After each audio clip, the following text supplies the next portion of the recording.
Thomas and Friends. James the Red Engine.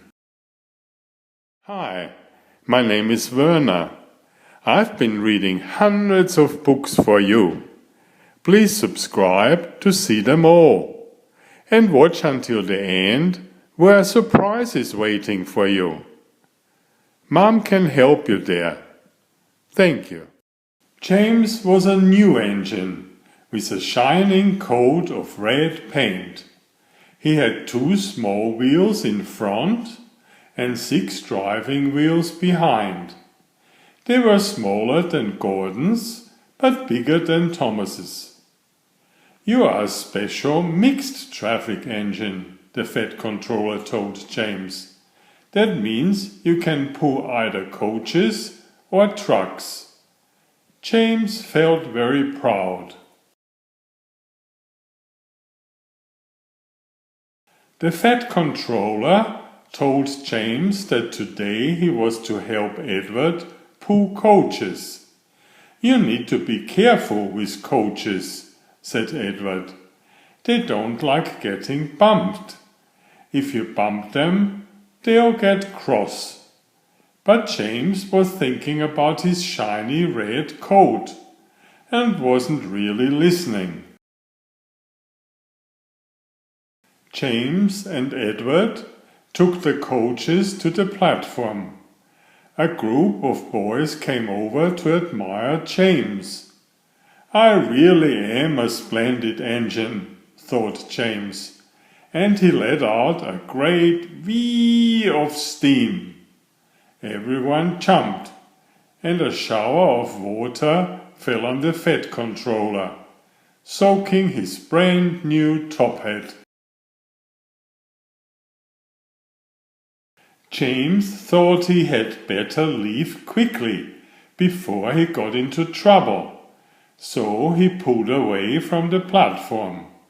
"Slow down," puffed Edward, who didn't like starting quickly.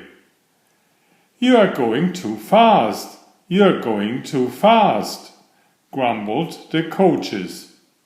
When James reached the next station, he shot past the platform. His driver had to back up so the passengers could get off the train. "The Fed controller won't be pleased when he hears about this," his driver said.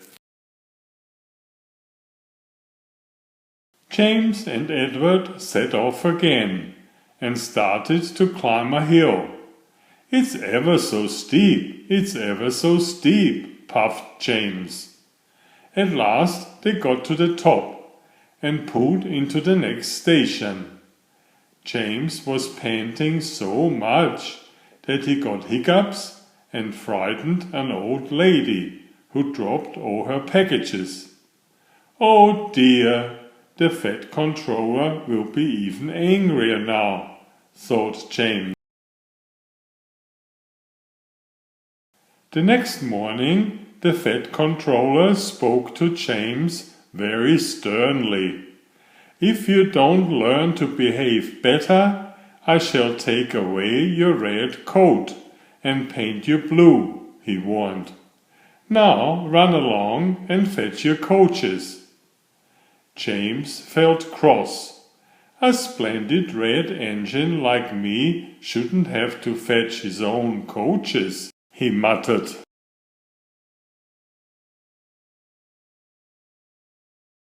"I'll show them how to pull coaches," he said to himself, and he set off at top speed.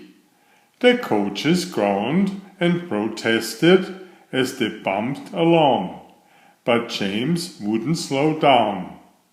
At last the coaches had had enough. "We are going to stop, we are going to stop," they cried, and try as he might, James found himself going slower and slower. The driver halted the train and got out. "There's a leak in the pipe," he said. "You were bumping the coaches hard enough to make a leak in anything."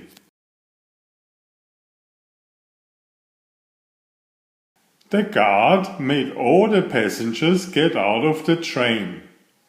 "You, sir, please give me your bootlace," he said to one of them. "No, I won't," said the passenger. "Well then, we shall just have to stop where we are," said the guard. So the man agreed to give his bootlace to the guard. The guard used the lace to tie a pad of newspapers around the hole to stop the leak. Now James was able to pull the train again. But he knew he was going to be in real trouble with the Fed controller this time. When James got back, the Fed controller was very angry with him indeed.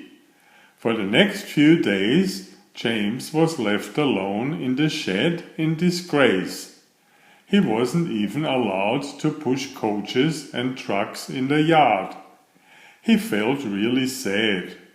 Then one morning the Fed controller came to see him. "I see you are sorry," he said to James. "So I'd like you to pull some trucks for me." "Thank you, sir," said James, and he puffed happily away. "Here are your trucks, James," said a little engine. "Have you got some bootlaces ready?" And he chuffed off, laughing rudely. Oh," said the trucks, as James backed down on them. "We want a proper engine, not a red monster." James paid no attention, but pulled the screeching trucks out of the yard. James started to heave the trucks up the hill, puffing and panting. But halfway up, the last 10 trucks broke away and rolled back down again.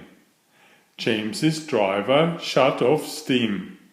"We have to go back and get them," he said to James. James backed carefully down the hill to pick up the trucks. Then, with a beep beep, he was off again. I can do it, he puffed. Then, I've done it, he panted as he climbed over the top. When James got back to the station, the Fed controller was very pleased with him. "You have made the most troublesome trucks on the line behave," he said. "After that, you deserve to keep your red coat." James was really happy. He knew he was going to enjoy working on the Fed controller's railway. The end. Please subscribe if you haven't already. Thank you. Enjoy my new series Oliver and Jumpy. 19 video books with about 500 pictures. There's text, but I also read it aloud for the younger children. I have written 65 stories and had them illustrated at great cost for your children's fun.